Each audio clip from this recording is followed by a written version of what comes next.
Salutations everyone, this is Razor bringing you guys another Overwatch video where today we're going to do a little bit of damage. And by a little bit, I mean we're going to do a lot of damage. Because we are Hanzo with our Hansbow, and this guy deals out the damage. This gameplay was actually before the latest buff that he got. So he's even more powerful now with his damage output than he is in this game.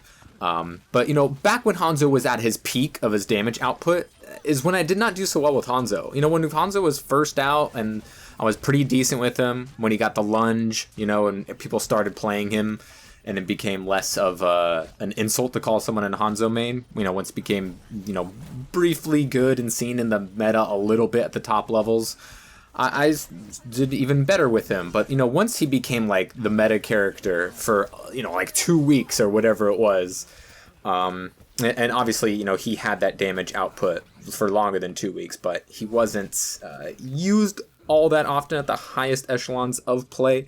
And I think Double Sniper was super overrated. You know, even the meta can be wrong, right? Because people didn't figure out goats for a few years, and it was always an option, right? And it wasn't Brigitte that made goats possible. Goats made Brigitte possible. You know, he could have done it with Ana back in the triple tank days. He just could have really leaned into it, or with Moira, you know. So with the damage roll, a lot of people love playing damage, right? It is the vast majority of the cast is just pure damage rolls, and that seems to be what Blizzard wants. That seems to be how they want to keep it. Have most characters be damage.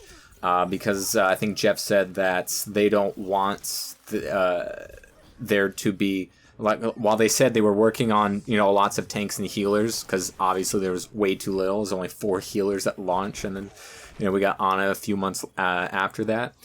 And even then, they were all pretty weak in the state that they were, regardless of what old Mercy mains will tell you. The character was much weaker back then.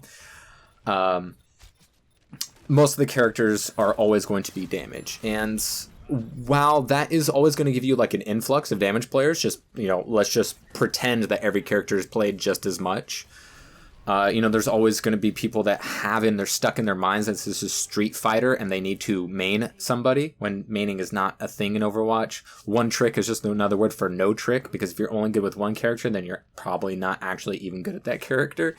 Because, you know, this is Overwatch. Team-based game, you need to know how to play your role more than one kind of hero, regardless if they're, like, in the meta, out of the meta, if your teammate picks them, or they get buffed or nerfed, whatever. It doesn't really matter.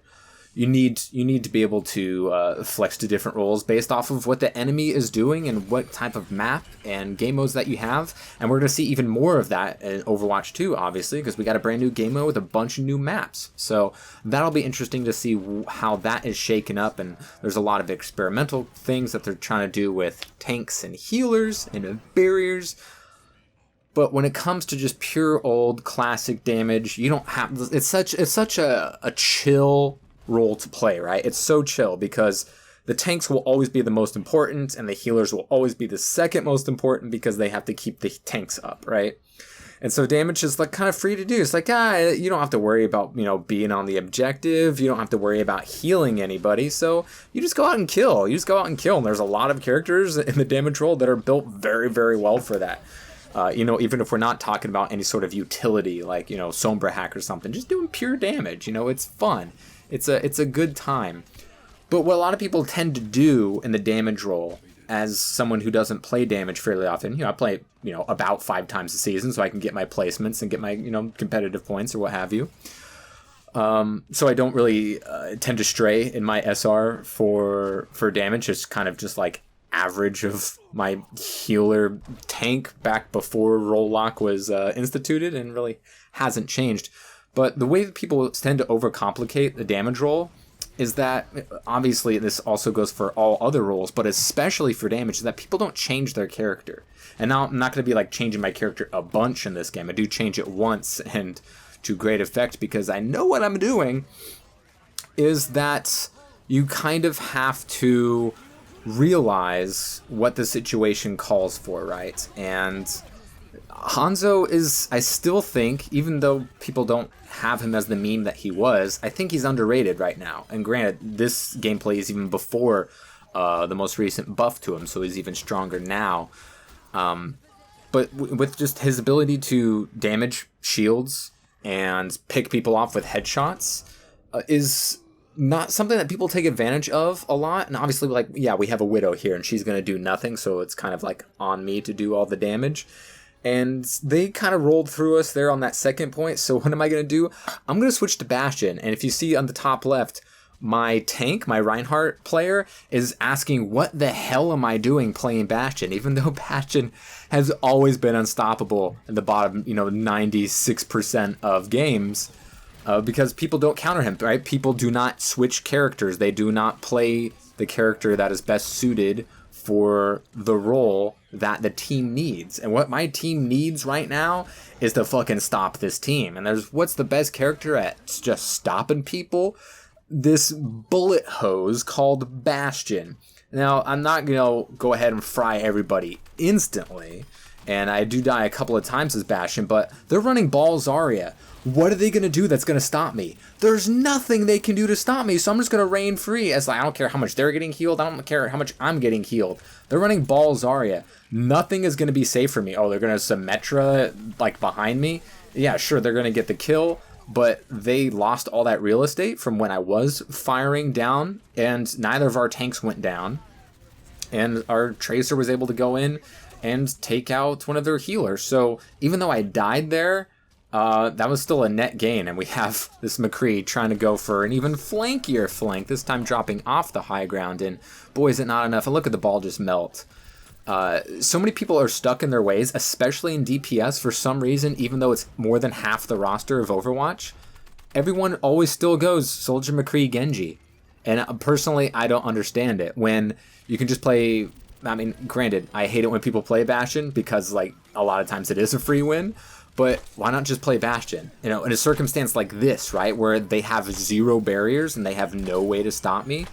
Oh, I don't even have to be good as Bastion. Look, we got this Genji up in my face, and sure, he finishes me off, but I got 3 kills and we stopped them.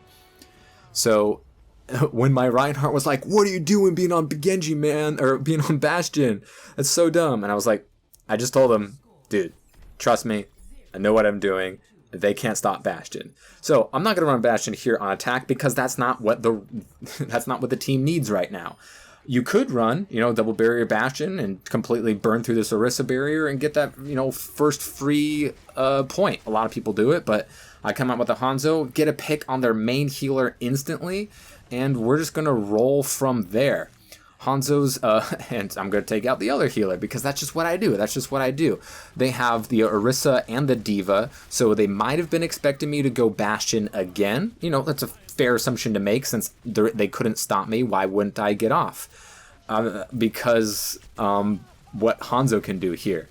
I have the mobility to even, if I get caught out like there, boom, just going to go ahead and hop and I'm going to climb, get bubbled, and I'm safe. And I already have my ult and it's only not even 40 seconds into the round at that point.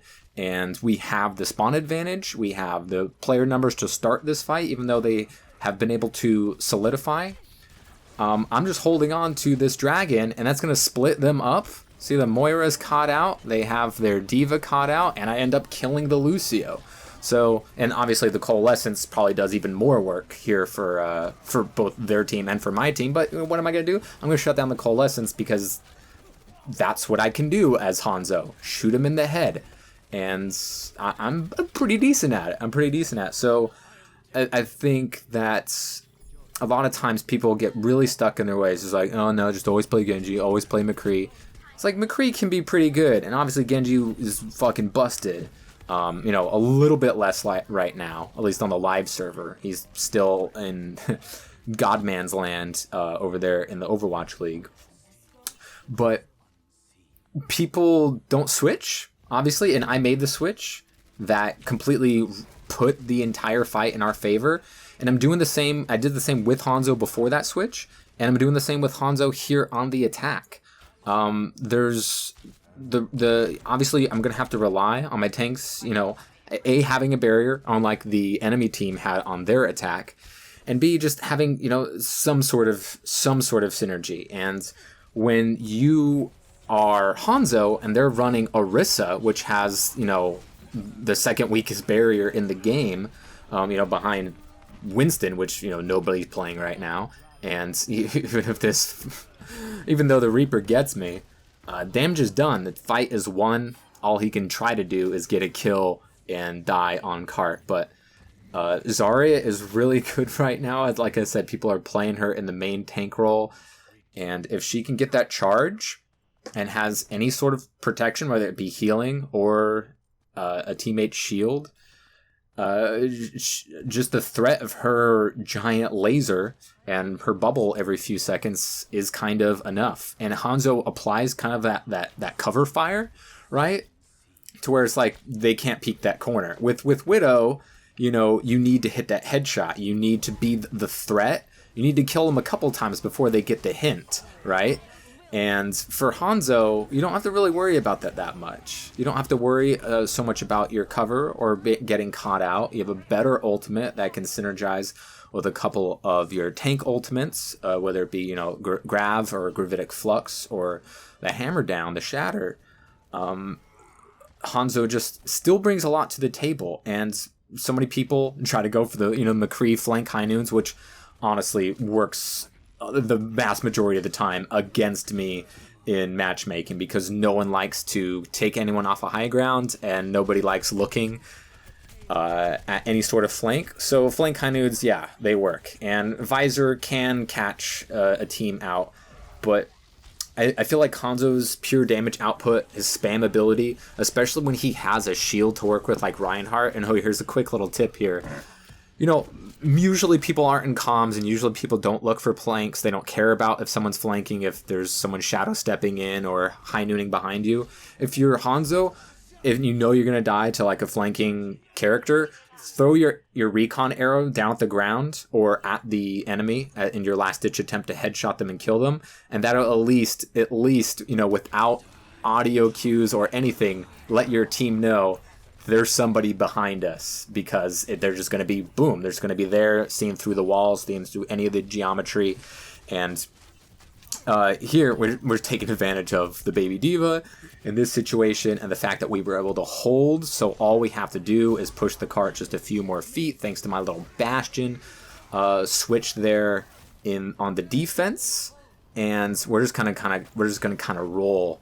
And I feel like Hanzo has definitely got way more steamrolling power than your McCrees or your soldiers out there.